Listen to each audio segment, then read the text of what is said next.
Hello, welcome. Today we're going to be making this custom flip sign. Let's get started.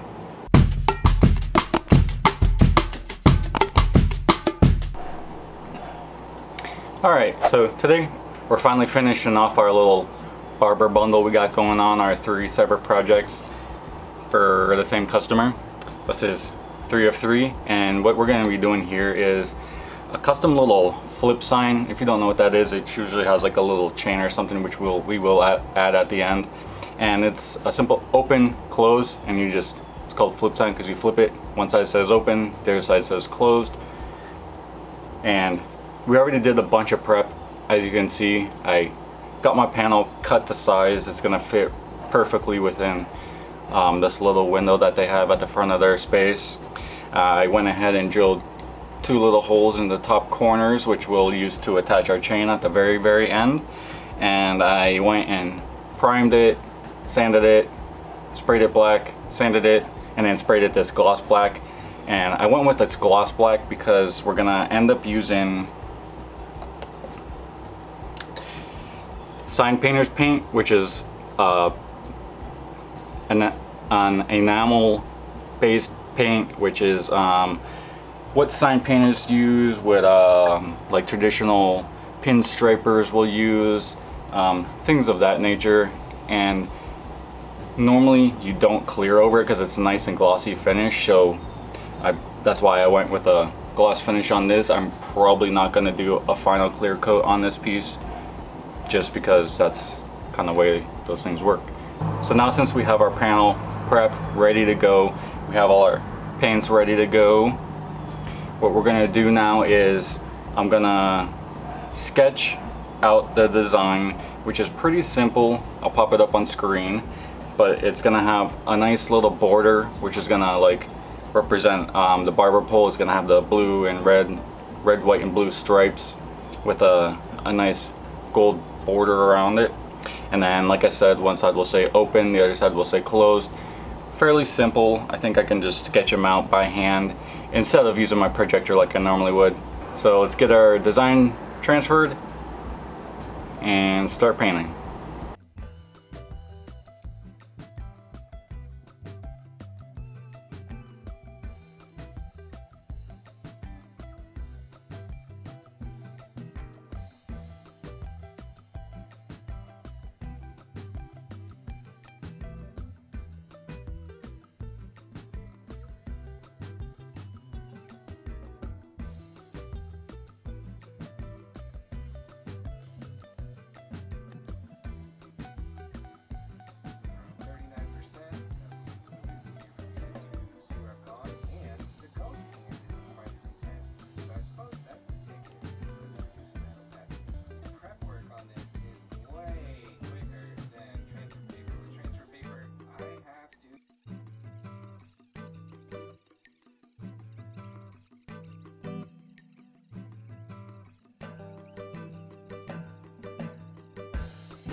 Alright, so we got a pretty good start. I decided to just do the outside border on both sides to start off. I started masking it off and realized I wouldn't be able to lay out the inside text and everything, so it doesn't really make a difference. And I've let this sit overnight for at least 12 hours. It's super cured. I'm not gonna like accidentally smudge it or anything while I'm working on the lettering So what we're going to do now is, that border was a lot of masking, just trying to keep everything straight and all the different stripes the same width and everything. But now we're gonna hand draw out the letters, because it's fairly simple. It shouldn't be too bad. But we are gonna put just a couple strips of tape just to make sure everything stays the same height and nice and even across the whole panel. So let's get on to that. Alright, so I don't know how well you can really see this. I can kind of see it on my monitor, so maybe once I'm editing you can kind of see this a little bit nice.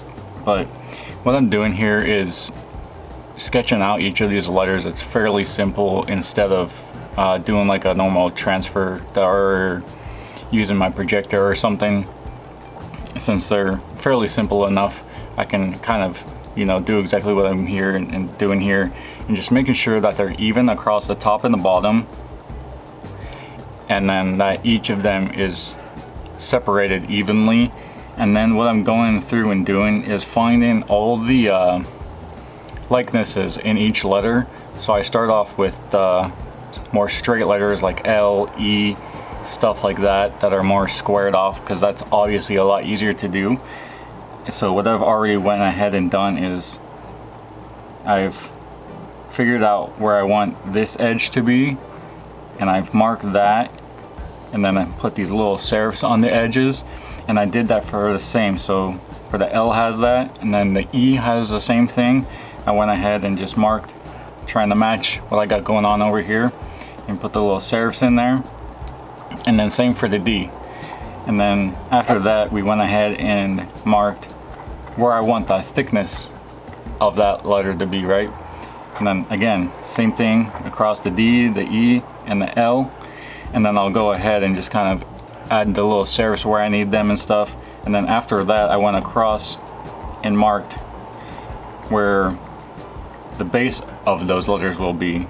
Again, starting with the L and the E, letters that are nice and square, you can kind of figure those out and make it even all the way across. And then even in letters like an O, you just put like a little notch where the tip of that is gonna be, just so everything is nice and even all the way across. So what I'm doing now is you can go across and then add the little serif, and then the same with the top all the way across, and then with the E and all the way across, and add the little serif there, and then again the D. And then now that we're getting into more curved and rounded letters, we're going ahead, and again these letters have each side is going to be roughly the same thickness, and then the top and the bottom is about 1/2 to 3/4 the thickness of the side, so slightly smaller on the top and the bottom. So now what I'm going to do is go across, and then this is my outer edge, so I'm going to go here and mark that edge to match the thickness of each sides of these. And then same thing with the O, kind of marked there, and then I just kind of connected those points with the oval, and then I'll do the same on the outside edge. You can just kind of sketch it in lightly, and then go back and refine it and make sure it's nice and perfect. Another quick thing as I finish up these last little sketch lines here is I've been using this white pencil, and it's basically like a chalk pencil, and what that does is you can draw on here and use it as like a stencil, and then once this is fully cured properly, you can go in with like a Windex or just like plain water and just wipe that. If any of that pencil residue is still there, you can just simply wipe it away. Super good to use, super cool. You can use them on fabric pencils is basically the same thing. Glass pencils, again, I'm pretty sure it's all relatively the same deal. You can just create your own little sketch, and if your sketch is too messy and you're inside the line or whatever, you can just simply wipe that residue away. But we're on to the last little bits here. The back side is probably pretty close to cure, and it's been quite a few hours as I've been working on the top here. And I don't think I'm gonna put a final clear coat on this because I've been using these lettering enamels, and that's not really how those work. I don't think I've ever tried putting a rattle can clear on top of it or not. I don't know if I've ever tried that, and I'm not willing to really mess this up, so it'll be fine either way because this stuff is super durable once it does harden and everything and it's fully cured, so I'm not really worried about it. So let's do another time lapse, and then once this is all done and cured, probably for another overnight, we'll come back, do our final last little touches, which will be adding a couple jump rings inside these holes and connecting that with a proper chain that we can then attach to a hook that'll be mounted to a window and be used properly as a flip sign. So let's hop onto these last bits and get the rest figured out.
Alright, so I've had this sitting for a couple days, so I'm pretty confident I'm not gonna accidentally scratch it or mess it up too bad.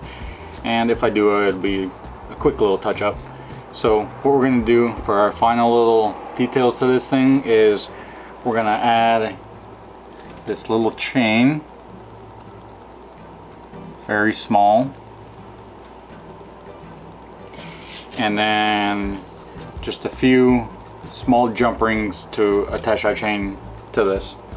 We're gonna put this slightly larger one, looks to be about 1/4 of an inch, 3/8, as the main loops on the sign, and then we're gonna go down to slightly smaller, about 1/4 inch or so, and then we'll attach, that's what we'll use to attach the chain to the loops. And once we get into the building, what I'm gonna do is I'm gonna make sure the window is nice and clean, and we're just gonna use this simple sticky hook. This will has a nice big back, sticky back, and then a simple little hook that kind of dangles however you would need it. And this will be plenty, you know, this sign isn't gonna weigh pretty much nothing, you know, so that'll be enough. So let's do our final time lapse getting this chain on, and we'll get you some final shots.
Alright, so there you have it.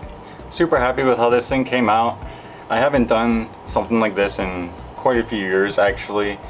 I used to dabble around in it when I first started getting into the hot rod world and stuff. But I will have already gone into the future and gone to the barbershop and put this where it needs to be, and all the other little projects I was getting done. This is the last of the 3, so I don't really have much to say other than I really should just start doing more of this, getting more practice into making it a little bit nicer and better. But overall, came out really nice. You know, using tape and everything to make sure things stay nice and straight and even. You know, all the letters are the same size. It's all pretty evenly spaced and all that. And then just adding a nice little chain for that final detail really brings it all together. But if you like what you saw, hit the thumbs up. If you want to see more, hit the subscribe. I'm always over here doing some sort of creative project, some sort of art thing, home decor, furniture, who knows? Leave in the comments below what I should do next. See you on the next one.